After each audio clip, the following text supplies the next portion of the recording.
my channel. If you're new here, hi, I'm Jen. I make planty videos. I'm assuming you've clicked on this video because you're having some trouble with your alocasia. Well, let me tell you, you're not alone. Let me introduce you to, ta-da!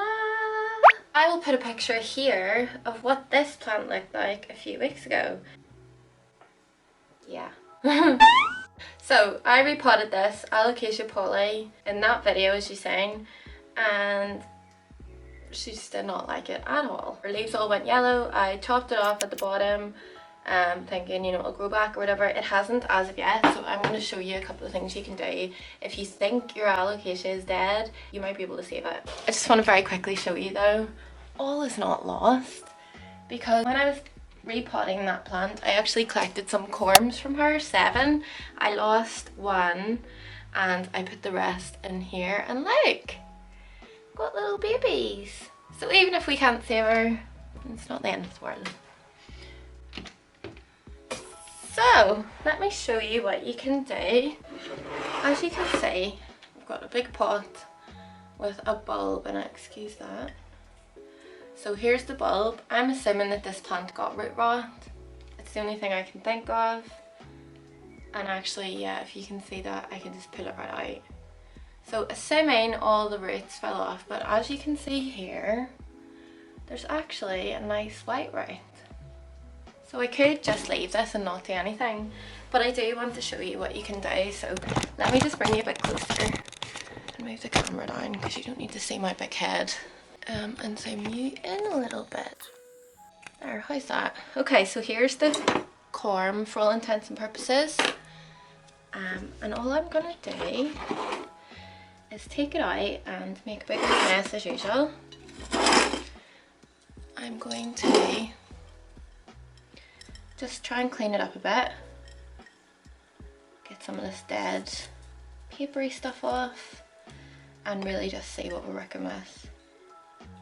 So that's literally all you need to do. You don't really need to do it, but my understanding is if this bulb is in contact with moisture more, it will grow faster. So, oops, I think I just broke a healthy root. Oopsie. So I'm just trying to get rid of some of this like dead papery stuff. I've actually got a pair of tweezers, which are absolutely shite. Okay, just use my hands. Oh, here we go. Ooh, look at that. Can you see that? Nice and fresh under there. So sometimes whenever you think your alocasia might be dead, really it's just throwing a hissy fit, because they like to do that. I am pretty new to alocasia, but I've just totally fallen in love with them, and I'll be glad if this guy is okay. Look, if you can see in here, do you see that? These are all like little nodes, I believe, all just ready to pop, so I think this guy's going to be fine. So since this happened, I have been looking after my alocasia dragon scale, and I'll put a wee video in here, which is absolutely beautiful. It just gave me a lovely new leaf. Also my alocasia black velvet, which is doing so well. She's working on her 4th leaf. Both of them have been repotted into similar soil and have had similar care to this one, and they were fine. The only difference is they're in the cabinet. This plant initially lived in a warm kitchen and it was completely fine, where the humidity was maybe only about 40.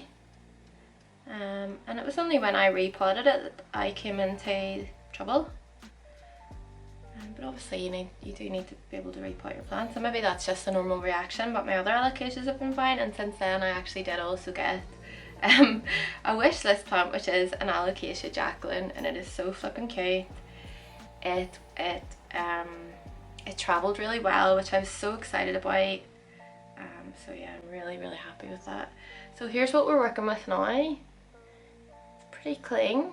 Cleaned it up quite a lot. I'm just going to carry on and clean the bottom of this a little more.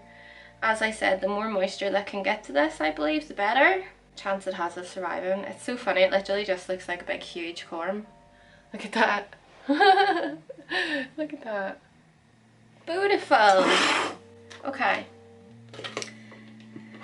So, I'm not very good at this still. Please bear with me. Can you see? I suppose I can zoom in. So I've got my big corm here, and all I'm going to do is get a tub. This is just a lunch tub, and I've put some holes in it with my soldering iron, and then I have some damp sphagnum moss, and I'm going to put some in the bottom here. I might need more than this actually. It's quite a big guy.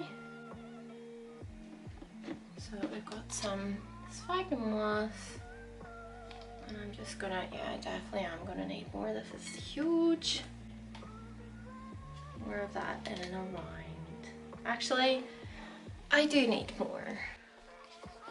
Ideally, you want to have the whole thing kind of surrounded, so I'm just gonna get a little more sphagnum moss and damp it. So if you can see, in here is my huge corm, and the pointy bits poking up, this is where the growth is going to come from, and I'm just going to pack this around it and kind of almost slightly cover it, because I find that that's what works best with my corms, you know, that I'm growing from baby corms. And then what I'm going to do is put this in my cabinet somewhere that's nice and warm, like 26 degrees, really good humidity and pretty good light. I am going to hand it over to Future Jen now to show you how we're getting on. Okay, so here is the results of my dead Alocasia. It's been a couple of weeks in here, and as you can see, it's changed quite a lot. It's actually started sprouting, and I just keep this moss moist. I have put a little bit of nutrients in as well, and I just use the, well, Terra Aquatica Tripart, the 3 bottles. It's the same as the general hydroponics. So yeah, it's looking really healthy, really good. It's starting to sprout, and also I wanted to show you the roots, if you can see here. So when I popped this in here, if you remember, it only had one tiny root sticking out the side, and now, as you can see, it's rooting really well all the way down in here. And yeah, I'm really happy with that. So if you think your Alocasia might be dead, don't be afraid to just chop it right back. You can peel the large corm or just leave it as it is, and hopefully it will grow back again for you. So I'm actually just going to pot this up. I think I'm going to try a self-watering pot for this, and see what happens with it. But that's the results, and I hope you found this video useful. If you did, don't forget to give it a thumbs up. That really helps. And also don't forget to follow me on Instagram at PlantyGen. So thanks so much for watching, and I'll see you next time. Bye!